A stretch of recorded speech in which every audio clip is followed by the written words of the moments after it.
бүгін біздер сабын дайындаймыз. Және ол жай сабын емес, ендіруші қосылған сабын дайындап көрейік. Ол үшін бізге керегі негіз керек, және ол негізге қандай май керек? Қош иіс келтіретін эфир май керек екен, және жүзім сүйегі жұмсақтатқыш май қажет екен. Сонымен қатар бізге қалық керек. Дайын болған сабынымызды қалыпқа салып, әртүрлі формаға келтіріп, дайын сабын түрінде көрсете аламыз. Жақсы.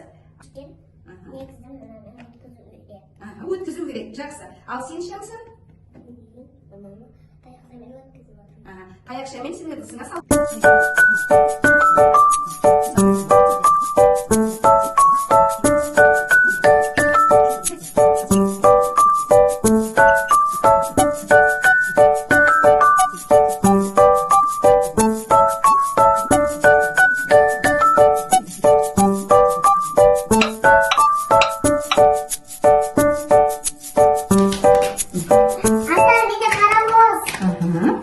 Сенде? Менде қоян. Қоян шыққан екен. Жақсы. Сонымен қатар біздер гүлдер, жұлдызша, жүрекше жасап жүрміз бе? Бүгін біз сіздің жасаған қоян мен парабоз болды қалыптарымыз. Жақсы, рахмет балалар, өте жақсы.